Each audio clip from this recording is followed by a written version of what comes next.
Everyone welcome to S exams Adda current affairs.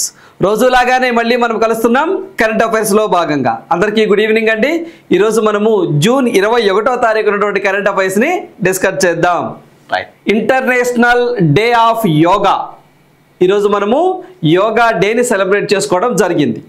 మరి యొక్క yoga day ఎప్పుడు, దీని యొక్క థీమ్ ఏంటి 2025కి సంబంధించి, సో మరి దీనికి సంబంధించి ఒక సమాచారాన్ని చూద్దాం. సో మనకి ఇంటర్నేషనల్ యోగా డే ఎప్పుడు సార్ అంటే, సో ఇంటర్నేషనల్ యోగా డే అని చెప్పేసి అంటామండి. ఈ యొక్క ఇంటర్నేషనల్ యోగా డే ఎప్పుడు సార్ అంటే జూన్ 21వ తారీఖు అండి, అంటే ఈరోజే జూన్ 21 అని చెప్పేసి అంటాం. మరి ఈ సంవత్సరం థీమ్ ఏంటి సార్, ఇతివృత్తం అని చెప్పేసి అంటామండి. ఎప్పుడైనా సరే మనం థీమ్స్ అన్నీ కూడా ఇంగ్లీష్లోనే గుర్తుంచుకోవాలి. మరి ఈ యొక్క థీమ్కి సంబంధించి ఏంటి సార్ అంటే మనకి యోగా ఫర్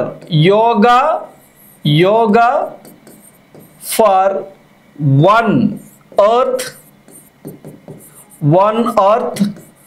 వన్ హెల్త్ అని చెప్పేసి అంటామండి. వన్ హెల్త్ అని చెప్పేసి ఈ థీమ్తో దీన్ని కండక్ట్ చేయడం జరిగింది. సో థీమ్ అనేది చాలా చాలా ఇంపార్టెంట్, గుర్తుంచుకోండి. మరి ఏదైతే యొక్క ఇంటర్నేషనల్ యోగా డే అనేది ఈ సంవత్సరం ఎక్కడ కండక్ట్ చేశారు సార్ భారత ప్రభుత్వం అఫీషియల్గా అంటే ఆంధ్రప్రదేశ్లోని విశాఖపట్నంలో కండక్ట్ చేశారండి. ఎగ్జామ్లు అడుగుతారు, ఏదైతే మనకి 2025 ఇంటర్నేషనల్ యోగా డేని భారత ప్రభుత్వం అఫీషియల్గా అధికారికంగా ఎక్కడ నిర్వహించింది సార్ అని మనల్ని ఎగ్జామ్లో అడుగుతారండి. అడిగినప్పుడు మీరు ఏం ఆన్సర్ చేయాలి సార్ అంటే ఆంధ్రప్రదేశ్, పర్టికులర్గా విశాఖపట్నం అని చెప్పేసి అంటామండి. విశాఖపట్నంలో ఈ యొక్క డే సెలబ్రేట్ చేయడం జరిగింది. ఎన్నో ఎడిషన్ సార్ అంటే 11వ ఎడిషన్ అండి. సో ఇది గుర్తుంచుకోండి. ఏంటి సార్ అంటే 11th ఎడిషన్ అని చెప్పేసి అంటాం. 11th ఎడిషన్ అని చెప్పేసి అంటాం. సో మరి దీనికి సంబంధించి నరేంద్ర మోదీ గారు కూడా పార్టిసిపేట్ చేయడం జరిగిందండి. సో ఇది మనకి ఆర్కే బీచ్. సో మనకి ముఖ్య వేదిక ఎక్కడ సార్ అంటే ఆర్కే బీచ్, విశాఖపట్నం. మరి ఈ యొక్క యోగా డేలో 2 కోట్ల మంది సో పాల్గొనబోతున్నారు అని చెప్పేసి మీరు గుర్తుంచుకోవాలి. లాస్ట్ టైం మనకి గిన్నిస్ రికార్డు ఉందండి, దాదాపుగా 1.5 కోటి పైగా గుజరాత్ రికార్డు ఉందండి. ఇప్పుడు ఆ రికార్డుని బ్రేక్ చేయాలి, 2 కోట్ల మందిని దీంట్లో పాల్గొనే విధంగా చేయాలి అని చెప్పేసి యోగాంధ్ర అనే పేరుతో ఏపీ ప్రెస్టీజియస్గా దీన్ని నిర్వహించడం జరిగింది. సో అందువల్ల ఎగ్జామ్ పాయింట్ ఆఫ్ వ్యూలో మనం గుర్తుంచుకోవాల్సింది ఏంటి సార్ అంటే ఎన్నో ఎడిషను కేంద్ర ప్రభుత్వం అఫీషియల్గా ఈ యొక్క ఇంటర్నేషనల్ యోగా డేని మన భారతదేశంలో ఎక్కడ కండక్ట్ చేసింది అంటే ఆంధ్రప్రదేశ్, పర్టికులర్ ఎక్కడ సార్ అంటే విశాఖపట్నం. సో ఈ పాయింట్లు గుర్తుంచుకోండి. అదేవిధంగా దాని థీమ్ ఒకటి గుర్తుంచుకోండి, సరిపోతుంది. రైట్. మరి దీనికి సంబంధించి స్టాటిక్ పార్ట్ ఒకసారి చూసినట్లయితే ఇక్కడ చూడండి. సో ఇక్కడ మనకి అసలు ఈ యొక్క యోగా డే ఏదైతే ఉందో ఈ యొక్క యోగా డేని ఎప్పుడు జనరల్ అసెంబ్లీ వాళ్ళు సో ఇచ్చేసారు సార్ అంటే ఆమోదించారు అంటే 69th సెషన్ అండి. సో మనకి జనరల్ అసెంబ్లీ ఎప్పుడు సార్ అంటే సెప్టెంబర్ 27 సో 2014 అండి. 2014లో సో దీనికి సంబంధించి యునైటెడ్ నేషన్ జనరల్ అసెంబ్లీ కూడా ఆమోదం తెలపడం జరిగింది. సో ఇక్కడ మీరు చూసినట్లయితే ఎందుకు సార్ జూన్ 21 దాన్ని చూస్ చేశారంటే సో ఇక్కడ చూస్తే లాంగెస్ట్ డే ఉంటుందండి. సో మనకి జూన్ 21వ తారీఖున సో పగటి సమయం అనేది ఎక్కువగా ఉంటుంది. Longest day of the year in the northern hemisphere. So అందువల్ల దీన్ని సింబాలిక్గా ఆ రోజునే సెలబ్రేట్ చేస్తాం. ఇదొకటి గుర్తుంచుకోండి. మనకి ఫస్ట్ ఎడిషన్ ఎప్పటి నుంచి చేసాం సార్ అంటే 2015లో గుర్తుంచుకోండి. అంటే UNGA ఆమోదించింది 2014, బట్ సో ఫస్ట్ ఎడిషన్ ఎప్పుడు సార్ అంటే 2015 నుంచి ఈ యొక్క డేని సెలబ్రేట్ చేస్తూ ఉన్నాం. రైట్, ఈ పాయింట్ గుర్తుంచుకోండి, సరిపోతుంది. రైట్. సో నెక్స్ట్ వన్ చూడండి.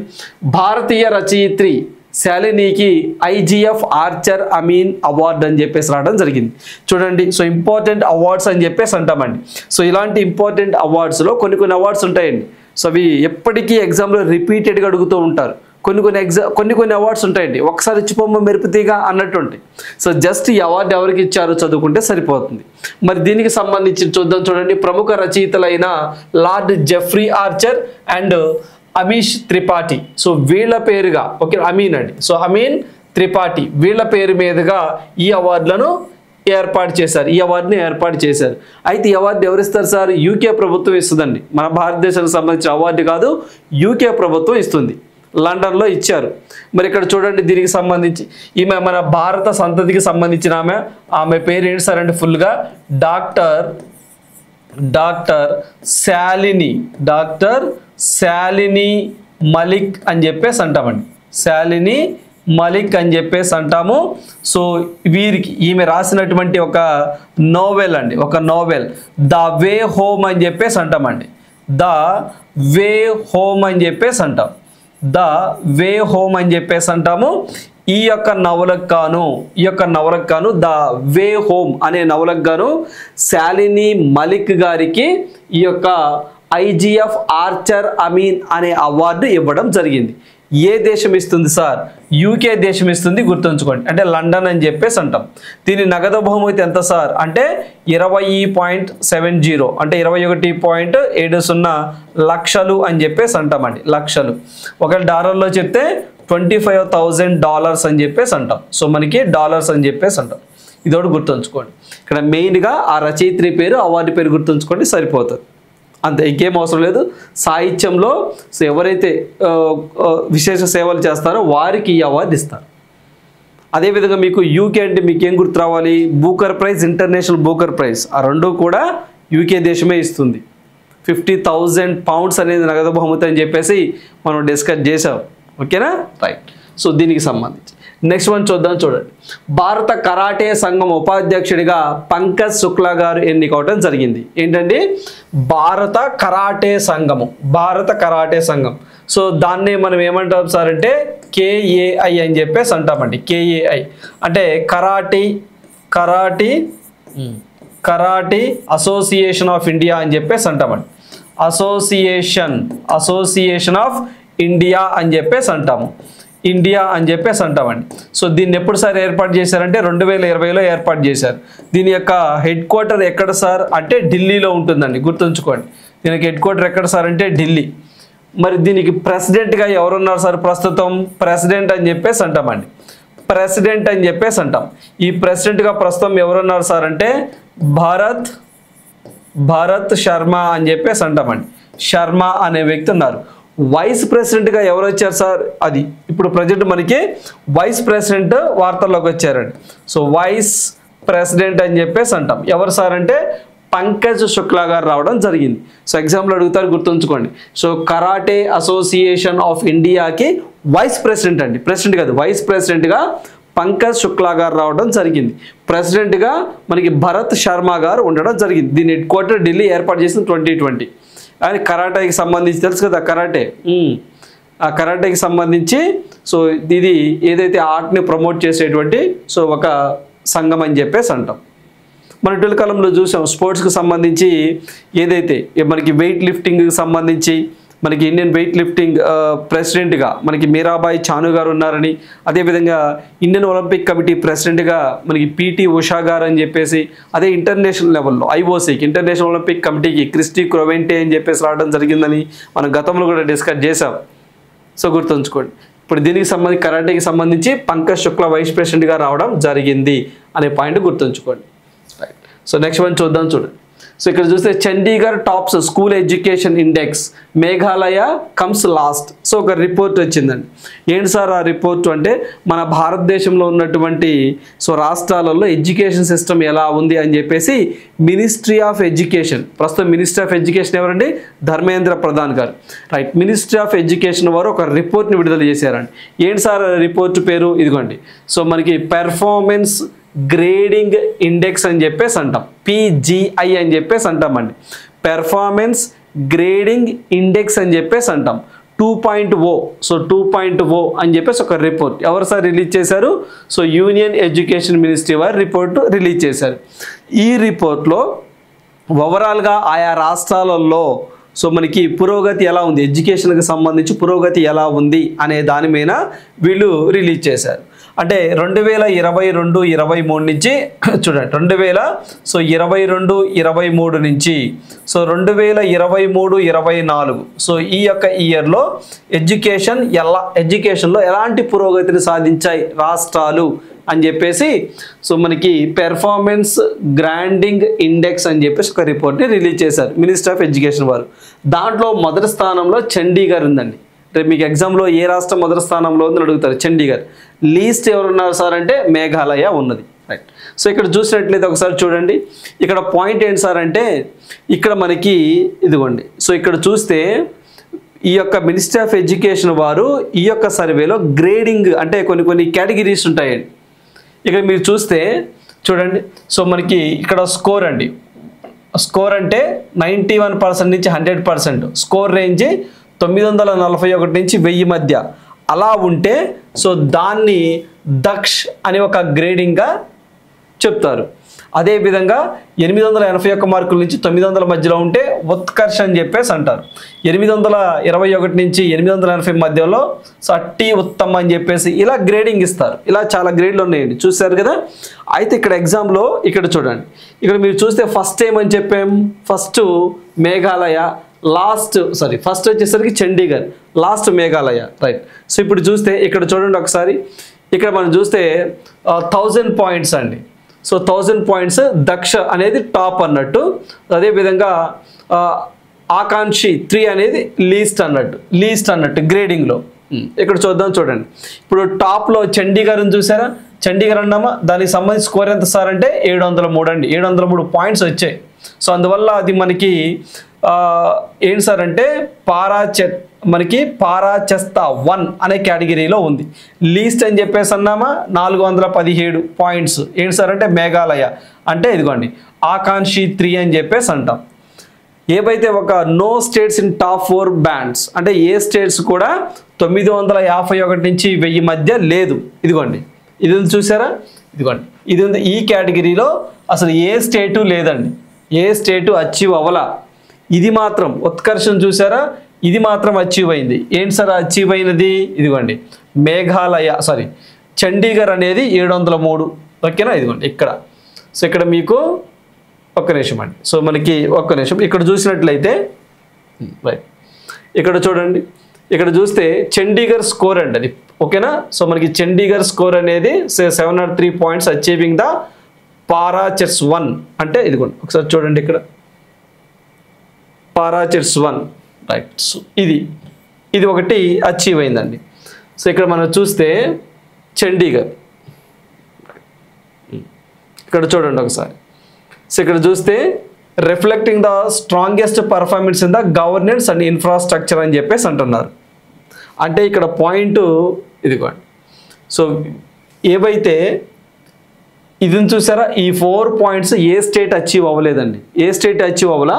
బట్ ఇక్కడ మాత్రం ఇదిగోండి, ఇక్కడ మీకు స్కోర్ రేంజ్లో ఉత్కర్ష్ ఇది చండీగఢ్ అయిందండి. కానీ ఇక్కడ మీకు చూపించిన స్లైడ్ చూసారా, ఇది చూడండి మీకు క్లారిటీ వస్తుంది. ఇది చూస్తే ఫస్ట్ ఇదిగోండి పారాచెస్ 1 అని చెప్పేసి చూసారా, ఇది చండీగఢ్ 701 నుంచి 760 మధ్యలో ఉంటే 701 నుంచి 760 మధ్యలో ఉంటే ఇది చూడండి. సో మరి పారాచెస్ 1 నామా. సో దీంట్లో చండీగఢ్ అండి 719లో ఎక్సలెంట్ ఫస్ట్ అదేనండి టాప్. అదొకటి గుర్తుంచుకోండి. లీస్ట్ చూడండి మేఘాలయ 417. ఓకేనా, సో 417 అండి, 417 అంటే 401 నుంచి 460 మధ్య కేటగిరీస్ ఉంటాయి. టాప్ గుర్తుంచుకోండి, బాటమ్ గుర్తుంచుకోండి. ఇప్పుడు పర్టికులర్గా ఏపీ అండ్ తెలంగాణ గుర్తుంచుకోండి. సో ఇక్కడ చూసినట్లయితే ఇక్కడ మనకి ఆంధ్రప్రదేశ్ కానీ తెలంగాణ కానివ్వండి, ఇది ఏ కేటగిరీలో ఉంది, ఇదిగోండి తెలంగాణ చూడండి. సో తెలంగాణ ఇక్కడ మీకు కొంచెం క్లారిటీగా కనపడకపోవచ్చు. ఓకేనండి, సో కొంచెం నేను చెప్తున్నాను చూడండి. మనకి ఆకాంక్షి 2 అనే కేటగిరీలో తెలంగాణ ఉన్నదండి. సో గుర్తుంచుకోండి, తెలంగాణ అనేది ఉన్నది అంటే బిలో యావరేజ్ కేటగిరీలో ఉన్నది అని చెప్పేసి ఇక్కడ మీరు గుర్తుంచుకోవాలి. మరి అదేవిధంగా ఆంధ్రప్రదేశ్ ఇక్కడ చూసినట్లయితే రైట్. సో మనకి ఆంధ్రప్రదేశ్ చూసినట్లయితే సో మనకి జార్ఖండ్, ఆంధ్రప్రదేశ్ అనేది ఇదిగోండి అరుణాచల్ ప్రదేశ్. అసలు ఆంధ్రప్రదేశ్ అనేది ఏదైతే మనకి టాప్లో ఉన్నటువంటి వాటిలో ఎక్కడా లేదండి. సో ఇక్కడ మనకి పంజాబ్, ఢిల్లీ, కేరళ, ఓకేనా. సో హిమాచల్ ప్రదేశ్, అండమాన్ నికోబార్ ఇవే ఇచ్చారు తప్ప సో మనకి మధ్యప్రదేశ్, జార్ఖండ్, సో ఆంధ్రప్రదేశ్ అనేది ఆ కేటగిరీలో లేదు.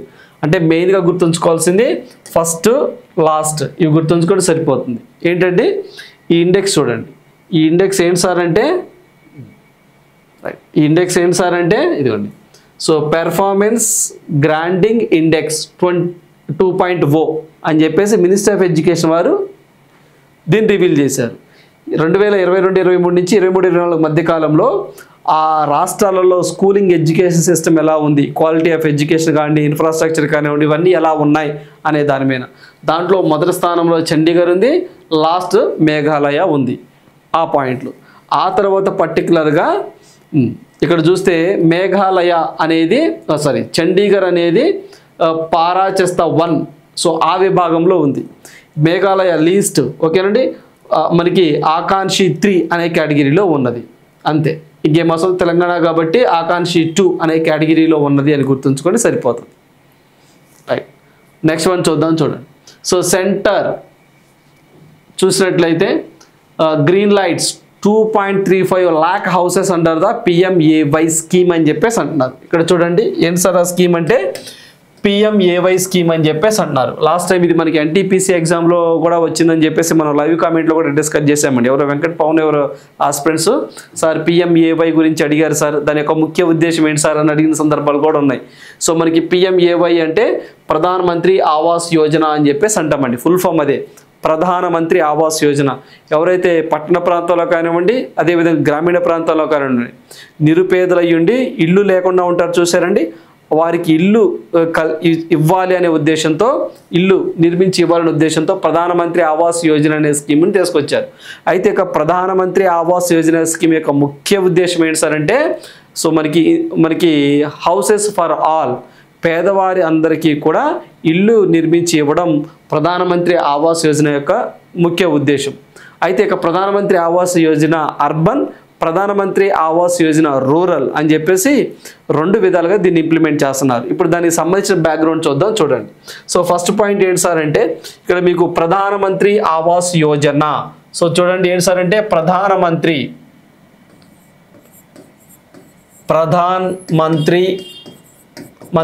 ఆవాస్ అండి, ఆవాస్ యోజన అని చెప్పేసి అంటామండి, యోజన. సో అయితే ఇక్కడ షార్ట్ ఫామ్లో PMAY అంటాం. ఇప్పుడు నేను ప్రధానమంత్రి ఆవాస్ యోజనకు సంబంధించి సో మనకి ప్రధానమంత్రి ఆవాస్ యోజన అండి, ఈ ప్రధానమంత్రి ఆవాస్ అర్బన్ గురించి మాట్లాడుతున్నానండి. ఓకేనండి, అర్బన్ ప్రధానమంత్రి ఆవాస్ యోజన అర్బన్ గురించి నేను మాట్లాడుతున్నాను. అయితే ప్రధానమంత్రి ఆవాస్ యోజన అర్బన్ దీన్ని 2015లో తీసుకొచ్చారండి. ఈ స్కీమ్ని 2015 సో జూన్లో ప్రారంభించారు. ఓకేనా. సో మరి దీంట్లో భాగంగా ఇప్పుడు ఏదైతే ప్రధానమంత్రి ఆవాస్ యోజన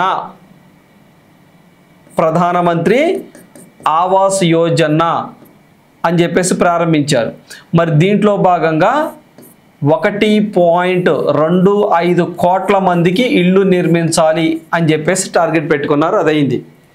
ఆ తర్వాత మళ్ళీ ఇప్పుడు ప్రధానమంత్రి ఆవాస్ యోజన, ఇప్పుడు మనం మాట్లాడుకుంటుంది అర్బన్ అండి, ప్రతిసారి అర్బన్ అని చెప్పను, అర్బన్. ఇప్పుడు 2.0 అని చెప్పేసి తీసుకొచ్చారు. ఈ ప్రధానమంత్రి 2.0 ఎప్పటి నుంచి ఎప్పటిదాకా ఉంటుంది సార్, డేట్ గుర్తుంచుకోండి, 2024 అండి, 2024 సెప్టెంబర్ నుంచి ఎప్పుడు దాకా ఉంటుంది 2028-29 వరకు, అంటే 2029 మార్చి 31 వరకు ఉంటుంది.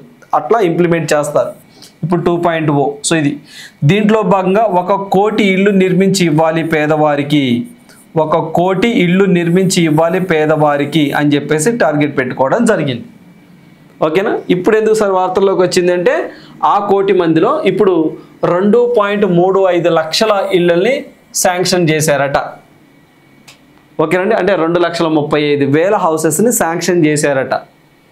మొత్తం ఎన్ని ఇల్లు నిర్మించి ఇవ్వాలని టార్గెట్, కోటి ఇల్లు. ఓకేనండి, కోటి ఓకేనా, 1 కోటి ఇల్లు అండి, 1 crore కోటి ఇల్లు నిర్మించి ఇవ్వాలి అని చెప్పేసి టార్గెట్గా పెట్టుకోవడం జరిగింది. ఇదేంటి అర్బన్. ఇదే సేమ్ స్కీము ప్రధానమంత్రి ఆవాస్ యోజన రూరల్ అని చెప్పేసి అంటామండి, రూరల్ అని చెప్పేసి దీన్ని కూడా ఇట్లానే ఇంప్లిమెంట్ చేస్తున్నారు.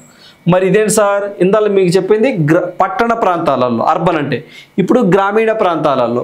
మరి దీన్ని ఎప్పుడు సార్ తీసుకొచ్చారు అంటే సో దీన్ని 2016లో అండి, 2016 ఏప్రిల్లో తీసుకొచ్చారు. ఓకేనా. సో దీన్ని మినిస్ట్రీ ఆఫ్ రూరల్ డెవలప్మెంట్ వారు ఇంప్లిమెంట్ చేస్తారండి. మినిస్ట్రీ ఆఫ్ రూరల్ డెవలప్మెంట్ వారు, రూరల్ డెవలప్మెంట్ అని చెప్పేసి అంటాం, డెవలప్మెంట్ ఈ మినిస్ట్రీ వారు. సార్ మరి ఇందాలి ఇది ఎవరు సార్ అంటే ఇది వచ్చేసరికి ఏ మినిస్ట్రీ, ఇది ఇందాలి చెప్పలేదండి, ministry of housing urban affairs అని చెప్పేసి అంటామండి. హౌసింగ్ అర్బన్ అఫైర్స్ అని చెప్పేసి అంటాం. ఈ మినిస్ట్రీ వారు దీన్ని ఇంప్లిమెంట్ చేస్తారు. ఇదైతే మాత్రము రూరల్ డెవలప్మెంట్ వారు ఇంప్లిమెంట్ చేస్తారు. అయితే దీంట్లో భాగంగా సో ఇది మనకి ఏదైతే ఈ స్కీమ్ అండి, సో ఇది మనకి 2024 నుంచి సో మనకి ఏప్రిల్ నుంచి అండి గతంలో సో దీన్ని ఇంప్లిమెంట్ చేశారండి. మళ్ళీ దీంట్లో భాగంగా 2024 ఏప్రిల్ నుంచి సో మళ్ళీ ఎప్పుడు సార్ అంటే 2028-29 ఈ మధ్య కాలంలో 2 కోట్ల ఇళ్ళు ఎంతండి 2 కోట్ల ఇళ్ళు నిర్మించి ఇవ్వాలి అని చెప్పేసి టార్గెట్గా పెట్టారు. ఓకేనా. సో ఇందాలైతే మీకు అర్బన్ ఏంటి, అర్బన్లో కోటి ఇళ్ళు 2028-29 వరకు ఆ లోపల అన్ని ఇళ్ళు ఇస్తామన్నారు. ఇది వచ్చేసరికి ఏంటి 2 కోట్ల ఇళ్ళు. ఇప్పుడు ఇది ఎందుకు వార్తల్లోకి వచ్చింది అంటే అర్బన్ ఏరియాస్లో 2,35,000 ఇళ్ళను శాంక్షన్ చేశాము అని చెప్పేసి వార్త మనకి కరెంట్ అఫైర్లో రావడం జరిగింది. సో అందువల్ల ఎగ్జామ్లో ఇక్కడి నుంచి బిట్ రావడానికి పాసిబిలిటీ ఉంది, సో ఇక్కడి నుంచి అడగడానికి పాసిబిలిటీ ఉంది. మరి ఫండింగ్ రేషియో ఎలా ఉంటుంది సార్ అంటే 60-40 అండి. అంటే 100 రూపాయలు ఖర్చు అయితే సెంట్రల్ గవర్నమెంట్ 60 రూపీస్ బరాయిస్తుంది, స్టేట్ గవర్నమెంట్స్ 40 రూపీస్ బరాయించాలి అని చెప్పేసి దీని మీనింగ్ అన్నట్టు. ఇది ఒక పాయింట్ గుర్తుంచుకోండి.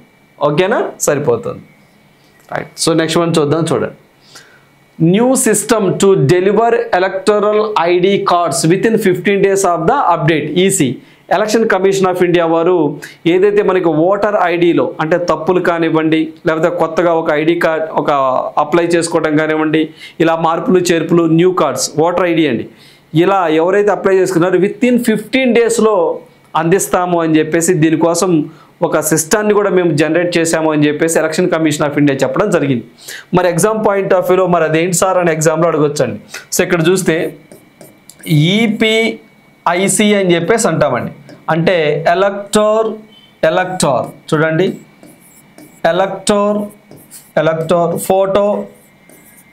ఎలక్టర్ ఫోటో ఐడెంటిటీ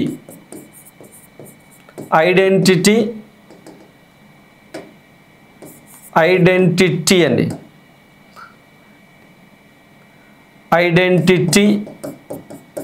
ఐడెంటిటీ కార్డ్స్ అని చెప్పేసి అంటామండి. ఇలా ఎలక్ట్రో ఫోటో ఐడెంటిటీ కార్డ్స్ అని చెప్పేసి అంటాం. ఈ కార్డ్స్ని విత్ ఇన్ 15 డేస్లోగా సో మేము అందిస్తాము అని చెప్పేసి ఎలక్షన్ కమిషన్ ఆఫ్ ఇండియా చెప్పడం జరిగింది. అయితే ఈ యొక్క ఎలక్ట్రో ఫోటో ఐడెంటిటీ కార్డ్స్ని ఇంత త్వరగా తీసుకురావడానికి గల కారణం ఏంటట, వీళ్ళు ఒక సీమ్లెస్ ఇంటిగ్రేటెడ్ ప్లాట్ఫామ్లో ఒకదాన్ని తీసుకొచ్చారండి. ఏంటి సార్ ఆ ప్లాట్ఫామ్, మన గతంలో కూడా డిస్కస్ చేసాం. ఏంటి సార్ అంటే సో మనకి ఈసీఐ నెట్ అని చెప్పేసి నెట్ మీరు పేరు వినే ఉంటారండి, మన గతంలో కూడా డిస్కస్ చేసాం. ఏంటి సార్ అంటే ఈసీఐ నెట్ అనే ఒక ప్లాట్ఫామ్ని ఒక అప్లికేషన్ లేదా ఒక ప్లాట్ఫామ్ అని చెప్పేసి అంటాం. ప్లాట్ఫామ్ని ఎలక్షన్ కమిషన్ ఆఫ్ ఇండియా తీసుకురావడం జరిగింది. అంటే ఇక్కడ ఈసీఐ నెట్ అంటే ఏంటి sir, election commission of India network అని చెప్పేసి అంటాం. మన గతంలో కూడా డిస్కస్ చేసామండి, కొత్తదేం కాదు. అంటే గతంలో ఎలక్షన్ కమిషన్ ఆఫ్ ఇండియా వారు సి విజిల్ అని, సువిధ అని, సాక్ష్యం పోర్టల్ అని చెప్పేసి ఓకేనండి ఇలాంటివి గతంలో ఎలక్షన్ కమిషన్ ఆఫ్ ఇండియా తీసుకొచ్చిన యాప్స్ అన్నిటిని కూడా ఇంటిగ్రేటెడ్ చేసి ఒక కొత్త వెర్షన్లో ఒక ప్లాట్ఫామ్ని ఒక అప్లికేషన్ తీసుకొచ్చారు. దాన్నే మనము election commission of India network అని చెప్పేసి అంటాం. దీన్ని ఉపయోగించి ఈ కార్డ్స్ని విత్ ఇన్ 15 డేస్లోగా మీకు అందిస్తాము అని ఎలక్షన్ కమిషన్ ఆఫ్ ఇండియా చెప్పింది. సో అందువల్ల దీన్ని ఫుల్ ఫామ్ అడగొచ్చు, ఇది ఏ ప్లాట్ఫామ్ రీసెంట్గా తీసుకొచ్చారు ఎలక్షన్ కమిషన్ ఆఫ్ ఇండియా అడగొచ్చు. ఇది కరెంట్. రైట్. స్టాటిక్ పార్ట్ చూద్దాం. చూడండి, ఇక్కడ మీకు తెలిసిందే election commission of India it is a constitutional body అండి. ఇది ఒక రాజ్యాంగబద్ధ సంస్థ అని చెప్పేసి అంటాం. ఇదని మీకు తెలిసిందే. దీన్ని 1950లో ఏర్పాటు చేశారు. ఓకేనా. సో దీని యొక్క ఏదైతే ఎలక్షన్ కమిషన్ ఆఫ్ ఇండియా ఉంటుందో సో దీని యొక్క బిల్డింగ్ పేరు నిర్వచన సదన్ అని చెప్పేసి అంటామండి, మీకు తెలిసిందే. ఓకే, మరి election commission of India present so election commission of India చీఫ్కి ఎవరు ఉన్నారు సార్ అంటే ఒక చీఫ్ ఉంటారు, 2 కమిషనర్లు ఉంటారు. మరి ఆయన పేరు జ్ఞానేష్ కుమార్ అని చెప్పేసి అంటామండి. ఏంటంటే జ్ఞానేష్ జ్ఞానేష్ కుమార్ అని చెప్పేసి అంటాం. జ్ఞానేష్ కుమార్ అని చెప్పేసి ఈయన చీఫ్. మరి ఇద్దరు కమిషనర్ లెవెల్లో సార్, ఒక ఆయనేమో వివేక్ జోషి అని చెప్పేసి అంటామండి, వివేక్ జోషి అని చెప్పేసి అంటాం. మరొకైన సుఖ్బీర్ సింగ్ సంధు అని చెప్పేసి అంటాం. మరొకపైన వచ్చేసరికి Sukhbir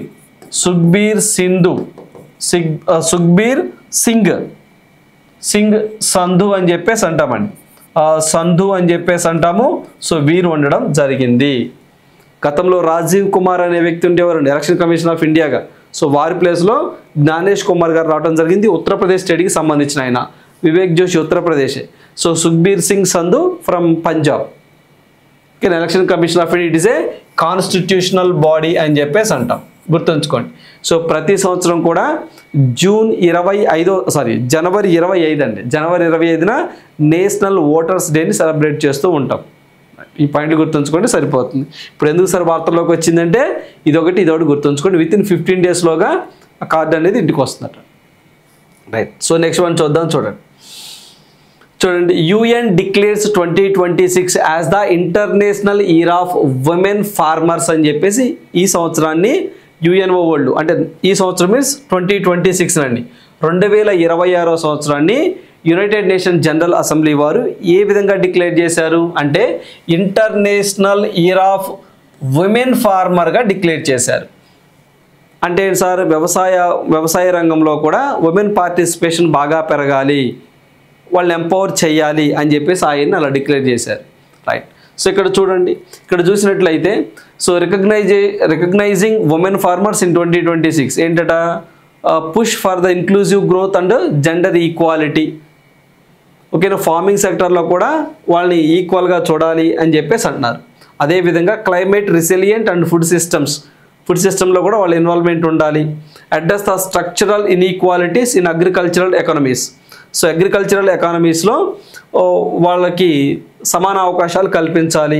increase the global food security and rural livelihood, జీవన విధానాన్ని మెరుగుపరచాలి వాళ్ళకి సంబంధించి. అంటే ఆ ఇయర్ యొక్క ముఖ్య ఉద్దేశం. సో ఇవన్నీ ఎగ్జామ్లో అడగరు, బట్ మీకు వాట్ ఈజ్ ద ఇయర్ అని చెప్పేసి మీకు తెలియటం కోసం జస్ట్.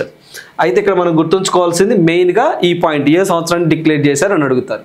ఇప్పుడు చూడండి, మరి 2026కి సంబంధించే సో మనకి ఇంటర్నేషనల్ ఇయర్ ఆఫ్, సో మరొకటండి 2026కి సంబంధించి international year of international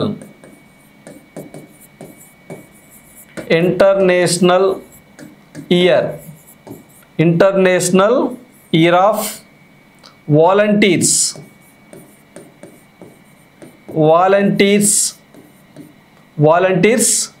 for sustainable development అని చెప్పేసి అంటామండి. సస్టైనబుల్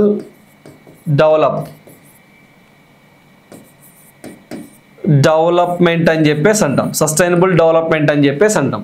అలా 2026ని డిక్లేర్ చేశారు. మరొకటి ఇంటర్నేషనల్ ఇయర్ ఆఫ్ ఉమెన్ ఫార్మర్స్గా డిక్లేర్ చేసింది యునైటెడ్ నేషన్ జనరల్ అసెంబ్లీ 2026. మరి 2025 ఏ విధంగా డిక్లేర్ చేశారు సార్ అంటే చూడండి, ఈ సంవత్సరం అండి 2025వ సంవత్సరాన్ని, ఈ సంవత్సరాన్ని ఏ విధంగా డిక్లేర్ చేసింది United Nation General assembly. International year of cooperatives ఒకటండి, ఏంటండి ఇంటర్నేషనల్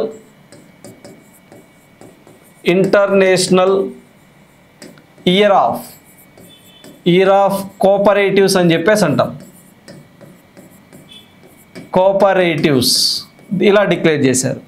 మరొకటి వచ్చేసరికి international year of quantum science and technology, quantum science and టెక్నాలజీగా డిక్లేర్ చేశారు. మరొకటి ఇంటర్నేషనల్ ఇయర్ ఆఫ్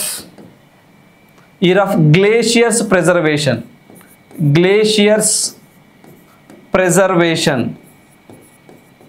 ప్రెజర్వేషన్ అంటే ఏంటి, ఏవైతే హిమనీ నదాలు ఉంటాయో వాటిని మనం చాలా జాగ్రత్తగా కన్జర్వ్ చేసుకోవాలి, రక్షించుకోవాలి. ఇది ఒకటి డిక్లేర్ చేశారు. మరొకటి వచ్చేసరికి 2025 international year of piece and trust అని చెప్పేసి అంటామండి. పీస్ అండ్ ట్రస్ట్గా డిక్లేర్ చేయడం జరిగింది. సో ఇవి కూడా 2025కి సంబంధించి గుర్తుంచుకోండి. సో కోఆపరేటివ్స్ అని చెప్పేసి అంటామండి. ఓకేనా, సహకార సంఘాలను బలోపేతం చేయాలి, క్వాంటమ్ సైన్స్ అండ్ టెక్నాలజీని, సో దాన్ని కూడా మనం అడాప్ట్ చేసుకోవాలి. గ్లేషియర్స్ అండ్ ప్రిజర్వేషన్, హిమనీనదాలను అలాంటి వాటిని మనం చాలా జాగ్రత్తగా గ్లోబల్ వార్మింగ్ తగ్గించుకోవడం కోసం వాటిని జాగ్రత్తగా ప్రిజర్వ్ చేసుకోవాలి. అదేవిధంగా పీస్ అండ్ ట్రస్ట్, సో ఇదొకటి 2025 ఇవి గుర్తుంచుకోండి. 2026 అయితే మాత్రం 2 గుర్తుంచుకోండి, ఓకేనా. సస్టైనబుల్ డెవలప్మెంట్ ఒకటి అండ్ ఉమెన్స్ ఫార్మర్స్గా డిక్లేర్ చేశారు. ఖచ్చితంగా పెట్టారు, ఒక బిట్ ఖచ్చితంగా అడుగుతారండి. రైట్, సో నెక్స్ట్ వన్ చూడండి. సో చెక్ లిస్ట్ ఒకసారి చూడండి. సో ఈ చెక్ లిస్ట్ చూసినట్లయితే గ్రహాలన్నిటిలో పెద్ద గ్రహం గురుడు అంటే బృహస్పతి అని చెప్పేసి కూడా అంటాం, ఓకే రైట్. గ్రహాలన్నిటిలో చిన్న గ్రహం బుధుడు. సూర్యుడి నుంచి కనిష్ట దూరంలో అంటే తక్కువ దూరంలో బుధుడు ఉన్నాడు. అత్యధిక ఉపగ్రహాలు ఉన్న గ్రహం శని గ్రహం. ఉపగ్రహాలు లేని గ్రహాలు బుధుడు శుక్రుడు. ఇవన్నీ మీకు తెలిసినవే, గుర్తుంచుకోండి. రైట్, సో నెక్స్ట్ వన్ చూద్దాం. Question for you. In which state is the చాప్చాకర్కూట్ festival celebrated in the month of March every year అని చెప్పేసి అంటున్నారు. మరి ఏ రాష్ట్రంలో ఈ యొక్క ఫెస్టివల్ అండి? ఏంటి సార్ ఆ ఫెస్టివల్ పేరు అంటే ఇదిగోండి, చాప్చాకర్కూట్ అని చెప్పేసి అంటాం ఈ ఫెస్టివల్ని. సో ఎక్కడ, ఏ స్టేట్ సో అంది సెలబ్రేట్ చేస్తున్నా అంటున్నారు, ఓకేనా. సో మరి దీనికి సంబంధించినటువంటి ఆన్సర్ని సో కింద కమెంట్స్ రూపంలో తెలపండి, ఓకేనా. నేను అక్కడ ఆన్సర్ రాయటం లేదు, కింద కామెంట్ సెషన్లో చాట్ బాక్స్లో ఆన్సర్ని తెలపండి. అదేవిధంగా ఈరోజు మనము సో మీ ముందు లైవ్ రాలేకపోయాను, సో ఇలా మీకు ప్రీమియర్ రూపంలో తీసుకురావడం జరిగిందండి, ఓకేనా. సో ఖచ్చితంగా ఏవైతే ప్రతిరోజు కూడా మనం డిస్కస్ చేస్తున్నాము కరెంట్ అఫైర్స్, ఇవన్నీ కూడా మీకు రాబోతున్న ఎగ్జామ్లో ఖచ్చితంగా ఉపయోగపడతాయి. అదేవిధంగా ఏవైతే మనకి ఏవైనా కొన్ని కరెంట్ అఫైర్స్ సంబంధించిన పీడిఎఫ్స్ కానివ్వండి, ఏదైనా జాబ్స్కి సంబంధించినటువంటి నోటిఫికేషన్కి సంబంధించిన అలర్ట్స్ కానివ్వండి, సో ఇవన్నీ కూడా మీ మొబైల్స్కి రావాలి అంటే ఏదైతే మన టెలిగ్రామ్ ఛానల్, మన ఎస్ పబ్లికేషన్ టెలిగ్రామ్ ఛానల్ కానివ్వండి, అదేవిధంగా వాట్సాప్ ఛానల్ కానివ్వండి, సో మీకు కింద డిస్క్రిప్షన్లో ఉంటాయి. సో దాంట్లో జాయిన్ అవ్వండి, వాటికి సంబంధించినటువంటి పీడిఎఫ్ను కూడా మీరు పొందండి. రైట్, సో రేపటి లైవ్ సెషన్లో మళ్ళీ మీట్ అవుదాం. So thank you, all the best, good night.